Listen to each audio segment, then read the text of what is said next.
É ciência. É nutrição.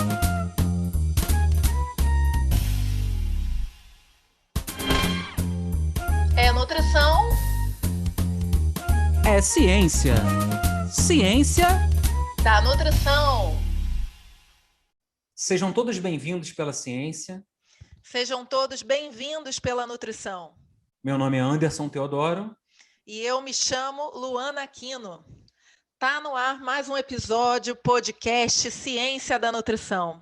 O nosso podcast, pessoal, tem como principais objetivos trazer para vocês, aí de casa, informações novas, atualizadas, sobre os temas quentes da área da ciência da nutrição. E a gente também tem como objetivo promover com isso, com essas conversas que vocês vêm acompanhando aqui, mudanças de hábitos, né? Muitos de vocês relatam, né, e a gente sente isso enquanto apresentadores do podcast também, né, que algumas dessas conversas aqui nos estimulam para uma maior qualidade de vida. Então, realmente, a gente espera que nesse episódio a gente possa contribuir com isso e gostaríamos muito de agradecer aos ouvintes que vêm nos acompanhando, tanto por aqui quanto nas redes sociais, e lembrar para vocês que nós estamos gravando na pandemia. Então, qualquer ruído, qualquer interferência de internet, a gente antecipadamente perde a compreensão de vocês. Hoje, né, teremos aqui um convidado super especial, professor Paulo Mendes, para falar de uma temática instigante, atual, que é a cronobiologia da nutrição. Eu gostaria de apresentar o Paulo para vocês. Ele é nutricionista, professor e palestrante, CEO da equipe Paulo Mendes, Nutrição Integrada, proprietário da clínica Paulo Mendes, Nutrição e Longevidade. Paulo, seja bem-vindo ao podcast Ciência da Nutrição. Boa tarde, pessoal. Boa tarde a todos. Boa tarde aos ouvintes. E boa tarde a todos vocês que me convidaram para fazer parte desse episódio do podcast. Eu acho que é sempre legal a gente poder disseminar um pouco a nutrição, além do que vocês falaram assim, da sala de aula, do nosso consultório, e levar um pouco de informação para todos aqueles que não têm acesso diretamente a nós, né? Então é um trabalho muito bacana essa questão do podcast, de estar espalhando aí a nossa querida nutrição. Que bom, Paulo. Vem sendo um prazer cada vez maior, né? E, enfim, com temáticas instigantes. Que bom que você também está nessa mesma vibração. A gente, no podcast, uma das perguntas aqui mais pedidas, né, que o pessoal fica esperando, é justamente a primeira, Paulo. Que a gente gosta de saber como que foi, no teu caso, essa escolha da profissão de nutricionista. Conta pra gente desse bastidor. Luana, essa história é uma história, eu diria que assim, de certa forma até engraçada, porque quando eu terminei o ensino médio, geralmente, eu acho que poucas pessoas sabem o que querem da vida, né? Porque até hoje, quando a gente já está mais velho, às vezes a gente se questiona se faz o que quer, se faz o que gosta, né? Então, com 17 anos, eu acho que poucas pessoas realmente sabem o que querem. E eu era uma dessas pessoas, então eu acabei de paraquedas no curso de propaganda e publicidade. Então, meu primeiro curso foi propaganda e publicidade, eu tinha ali 17 para 18 anos, e eu sempre fui muito ligado em esporte. E quando eu entrei na faculdade, eu era muito magro. Para você ter ideia, quando eu tinha 17 anos, eu pesava 53 quilos. Então, eu só tinha cabeça, órgão e osso. Então, assim, eu era bem franzino. E aí foi quando eu comecei a malhar, comecei a fazer jiu-jitsu, aquela coisa, aí fui encorpando, aí queria tomar suplemento. Isso lá em 2004, né? Então, assim, isso já tem muito tempo. Então, em 2004, essa coisa de suplemento ainda era muito mística, né? Principalmente para quem tinha 17 anos e morava com os pais, né? E aí eu falava, mãe, quero tomar suplemento. Aí pô, na época, o suplemento era tipo bomba, era anabolizante, né? Tinha todo aquele medo. Mas, enfim, aí minha mãe falou assim, não, quando você tiver 18 anos, eu pago um nutricionista para você e aí, se ela deixar, aí a gente compra. Aí, dito e feito. Aí eu fui no nutricionista, eu lembro até hoje, uma nutri aqui de Brasília. Aí ela foi, tipo assim, eu achei aquele rolê da consulta muito maneiro, sabe? Tipo, que hora você acorda, o que você treina, quanto tempo dura o teu jiu-jitsu, a tua malhação, vamos tomar creatina, hipercalórico, não sei o que lá, não sei o que lá. Eu falei, parada massa, né? E eu sempre muito ligado em esporte.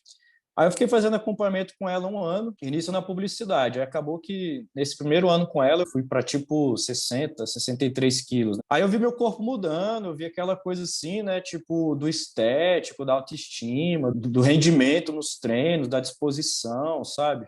E aquilo foi me chamando a atenção. E aí depois eu mudei de nutricionista, fui para outro nutricionista. Aí eu tive mais resultado ainda.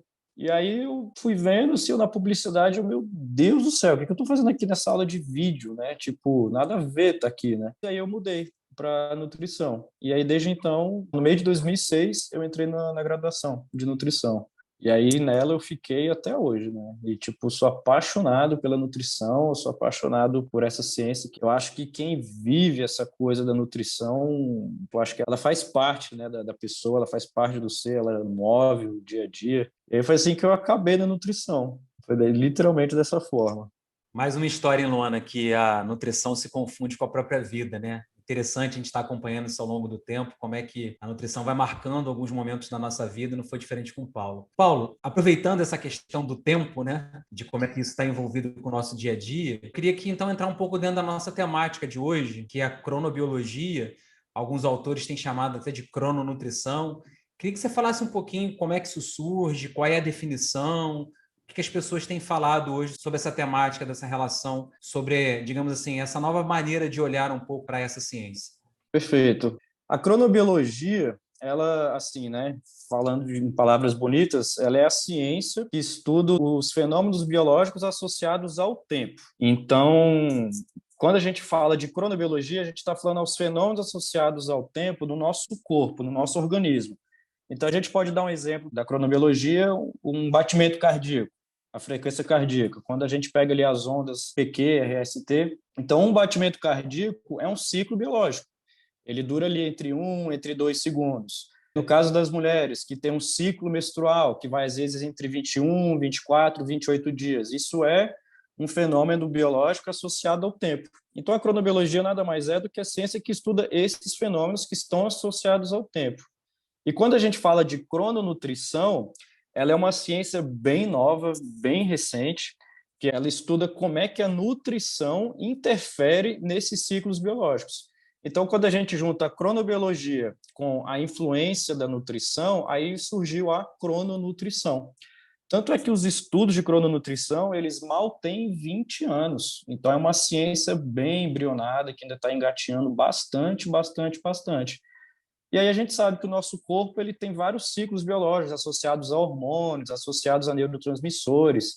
Então a gente tem alguns hormônios que fazem nós acordarmos, nós temos alguns hormônios que nos fazem ter fome, que nos fazem dormir. E aí a nutrição, quando a gente vai estudando esse campo da crononutrição, a gente consegue modular, a gente consegue interferir nesses ciclos, fazendo com que a gente tenha ciclos biológicos mais presentes e evitando de ter a presença, às vezes, de hormônios que a gente não quer em determinados horários. Então, é como se a gente conseguisse otimizar as nossas funções metabólicas, otimizar as nossas funções biológicas. E aí, com isso, a gente tem saúde, a gente tem qualidade de vida em todas as esferas fisiológicas. Perfeito, Paulo. Estou super curiosa aí, mas gostaria muito de, antes de fazer uma pergunta, chamar a Stephanie. Stephanie, conta pra gente o que você está achando desse tema, desse episódio de hoje, que sugestões você tem aí para os nossos ouvintes aprofundarem. Diga lá.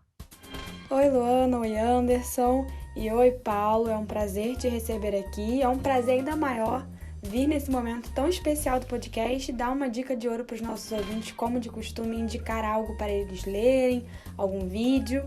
E hoje vou indicar para eles, na verdade, um artigo que está no site de uma convidada antiga nossa aqui, a Anne Bello. O título do artigo é Veja como o horário das refeições pode influenciar na perda de peso.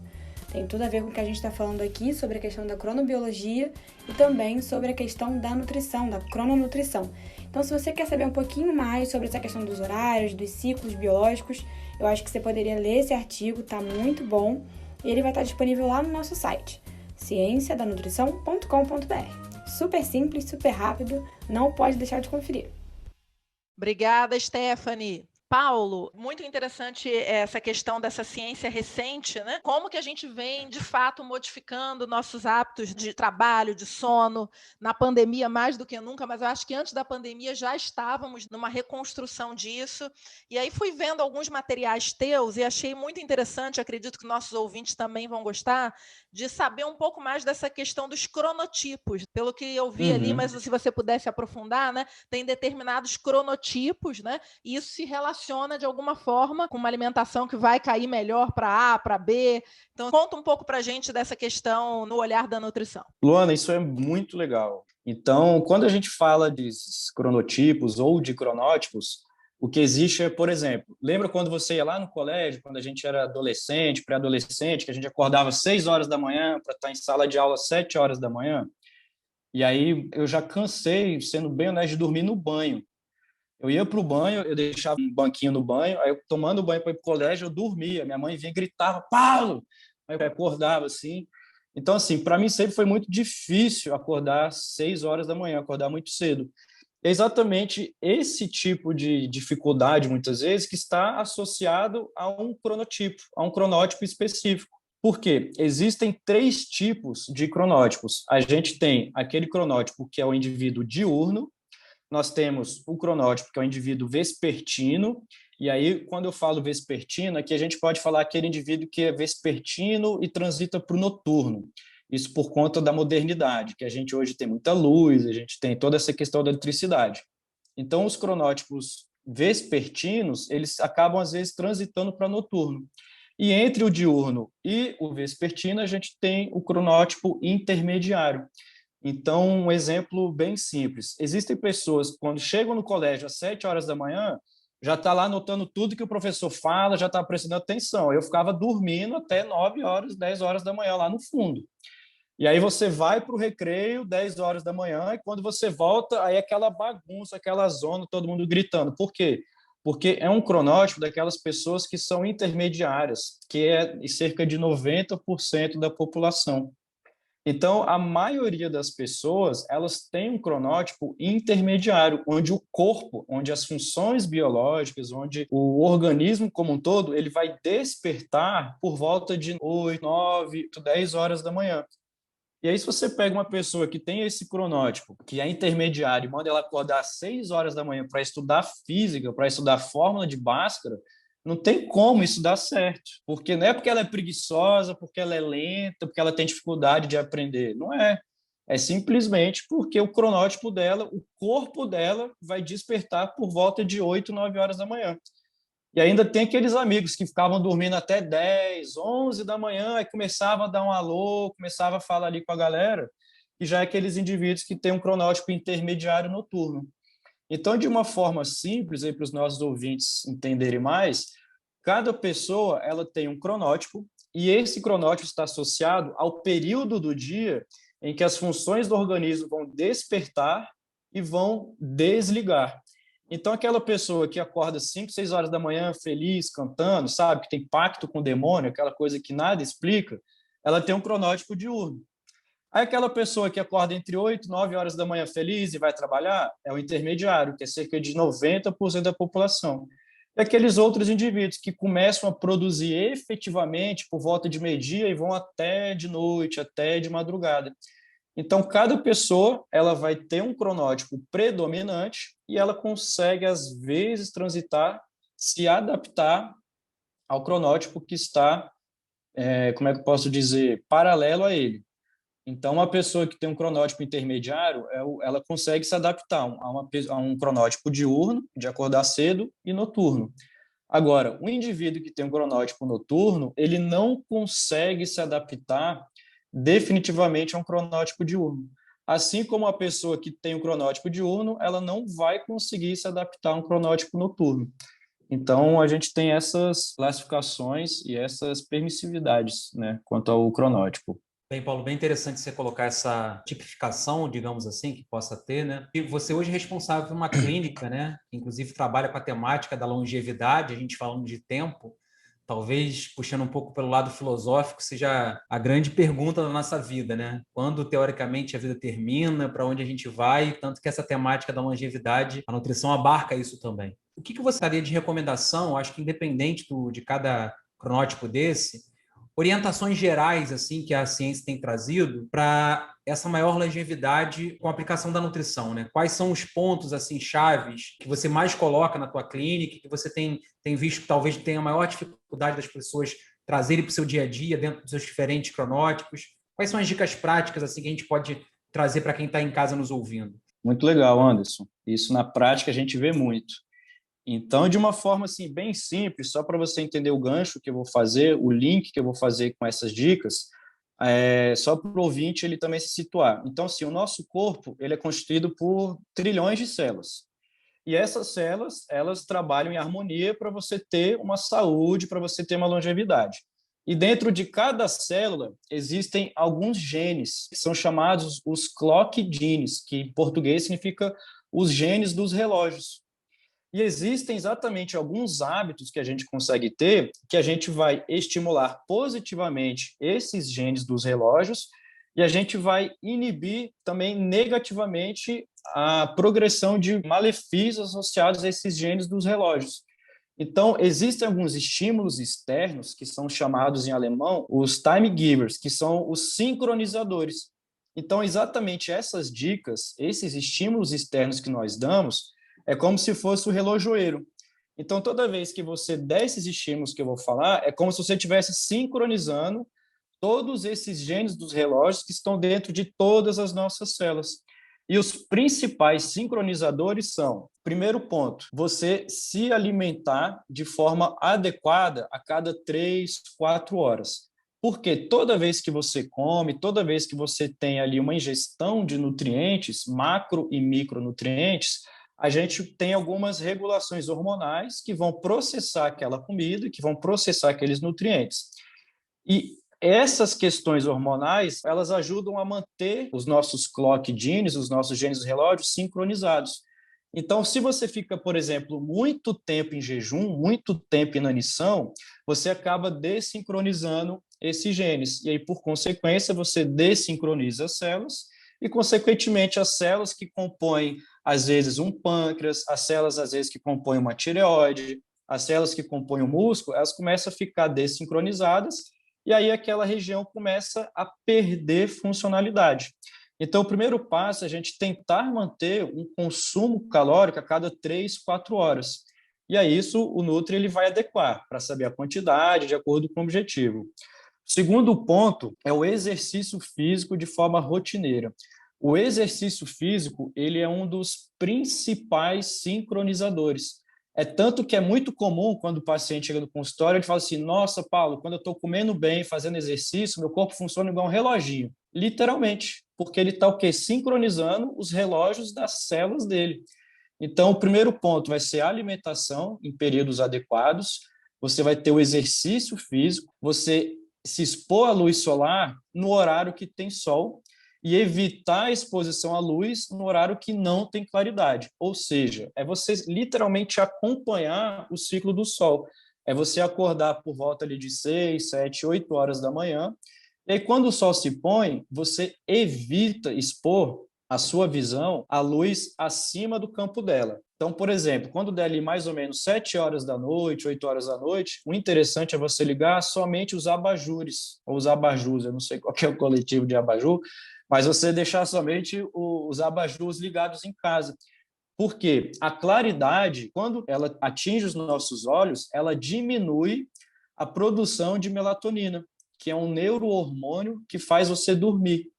Então, se está muito claro, você diminui a produção de melatonina, e a melatonina é um dos principais sincronizadores das nossas células. Quanto mais melatonina no sangue, melhor é a sincronia de todas as nossas células. E como é que a gente garante boa produção de melatonina? Evitando muita luz à noite. E esse é o problema, porque as pessoas chegam em casa, elas ligam todas as luzes, ligam o computador, ligam o celular, ligam o tablet, ligam a TV. E aí isso vai comprometer o quê? O principal sincronizador do nosso corpo, que é boa qualidade de sono. Para viver bem, para viver muito, tem que dormir bem. O sono é o principal sincronizador de saúde do nosso corpo. Não adianta você treinar bem, você comer bem, você ter bons níveis de estresse, se você tem má qualidade do sono e se você tem privação do sono. Tanto é que isso na pandemia ficou muito evidente.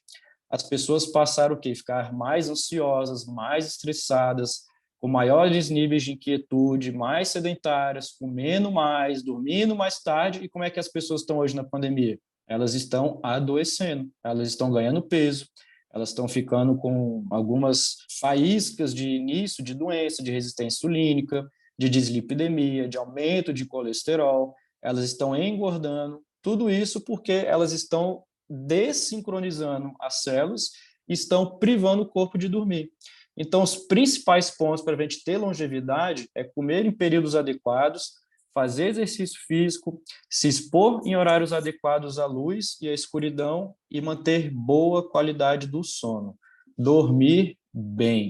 Não podemos deixar de dormir. Eu bato muito nessa tecla. O sono é essencial para boa longevidade.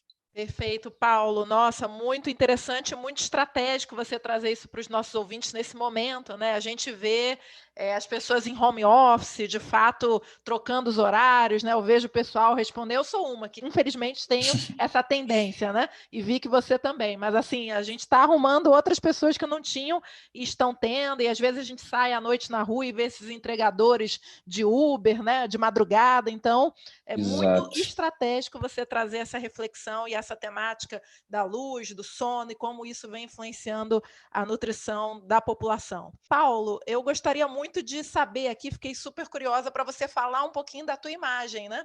Vi aqui uma imagem super interessante. O que você gostaria de trazer de reflexão, de pensamento? Por que você escolheu essa imagem atrelada à ciência da nutrição?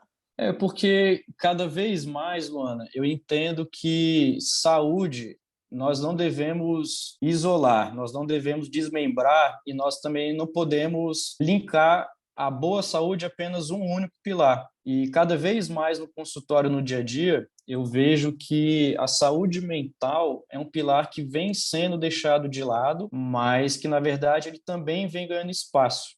Em que sentido? Há 10 anos atrás, há 15 anos atrás, poucas pessoas iam ao nutricionista, porque nutricionista era coisa de gente doente, de gente obesa, de gente, né, que tinha algum problema de saúde. E aí, com o tempo, isso foi sendo desmistificado, isso foi sendo quebrado, esse dogma. E o mesmo acontece com o psicólogo, né, com o terapeuta. Hoje em dia, as pessoas elas estão começando a buscar ajuda de psicólogos, de terapeutas, para trabalhar a saúde mental. Então, por que eu estou falando isso? Porque naquela imagem que eu te mandei, a gente tem vários pilares. A gente tem alimentação, a gente tem sono, a gente tem saúde mental, a gente tem toda uma integração. Então, para você ter saúde, não basta somente você comer bem. Para você ter saúde, não basta somente você ir ao terapeuta. Para você ter boa saúde, não basta somente você se exercitar. Então, hoje, para você ser saudável, você tem que estar integrando os pilares. E, além disso, eu acredito bastante na espiritualidade, independente de qual for a espiritualidade da pessoa, independente de qual que seja a crença espiritual da pessoa, é importante ter a espiritualidade. Então, a meu ver, a saúde, a gente só consegue atingir ela de forma íntegra, de forma plena, quando a gente integra todos os planos que a gente tem disponível. Então, exercício, sono, alimentação, boas relações sociais, boa saúde mental e a espiritualidade. Ai, Luana, lá vem essa musiquinha dizendo que a gente tem que finalizar o programa, hein? Que saco, hoje tava bom, hein? É verdade, ainda tinha aqui algumas perguntas para fazer, mas a gente vai convencer o Paulo a voltar aí num segundo momento. Eu gostaria muito de te agradecer, Paulo, foi ótimo, foi, enfim, conhecimento de qualidade. Prometo para você que eu vou tentar aqui hoje botar uns abajures e começar a higiene do sono. É abajures ou é abajus, hein? Me tira essa dúvida. Vou pedir para os nossos ouvintes aí, para os nossos universitários tirarem essa dúvida, mas vou botar já em prática. E por agora, eu queria muito que a Stephanie relembrasse para os nossos ouvintes. Stephanie, relembra para eles do nosso site, das nossas redes sociais, aonde o pessoal nos encontra e nos escuta. Olá para os nossos ouvintes, mais uma vez eu aqui no episódio, aparecendo só para lembrar vocês que vocês nos encontram no Instagram e no Facebook, através do @podcast Ciência da Nutrição, e no nosso site cienciadanutrição.com.br. Vocês têm muito mais informações sobre o episódio de hoje e sobre os outros episódios também, tá bom? Não deixa de conferir, gente. Obrigada, Stephanie. Agora eu vou passar a bola para ele. Anderson Teodoro, tá contigo. Bem, deixando os abajures de lado, né? Vamos então finalizar o nosso programa. Eu queria muito agradecer, Paulo, a tua presença. Você trouxe uma temática para a gente que é muito importante, né? No mundo que a gente vê algumas proposições diferenciadas, não pensando na saúde como um todo. Eu acho que você traz uma contribuição bastante importante na área da ciência, nessa temática nova, como você colocou, mas a gente queria agradecer muito a tua participação e a tua presença. Eu te passo a palavra, então, para as tuas considerações finais e para tudo aquilo que você queira divulgar aí. Eu que agradeço o convite aí de vocês todos. Eu fico muito contente em poder contribuir, em poder ajudar a disseminar, poder espalhar os campos da nutrição que vem expandindo cada vez mais. Então, na verdade, a cronobiologia, a crononutrição, ela é algo que vai muito além e está associada a hábitos, a comportamentos. Então, a dica que eu dou para o pessoal é realmente se atentar à boa qualidade do sono. Porque quem dorme bem vive mais e quem dorme mal vive menos. Então, a dica é enfatiza, dê atenção ao sono. E novamente agradeço aí o Anderson, agradeço o Ana, agradeço. Muito obrigado pela oportunidade, pessoal, de verdade. Fico muito contente. Obrigado a todos que nos acompanharam em mais esse episódio do podcast Ciência da Nutrição. Nessa discussão de tempo, né? Algo tão difícil, questionado hoje em dia. Queria agradecer de coração que você tenha reservado, então, uma parte do seu tempo na busca de mais conhecimento da área da nutrição. E mais do que isso, para vocês possam ter entendido a importância da nutrição como um todo, né? Acho que o Paulo trouxe aqui para a gente diversas dicas importantes, pequenas, mas que podem ajudar no nosso dia a dia. E que o podcast de hoje tenha contribuído, então, para mais uma melhora, né? Mais um degrau que vocês tenham subido aí na busca dessa longevidade tão buscada por todos. Obrigado a todos que nos acompanharam. Podcast Ciência da Nutrição.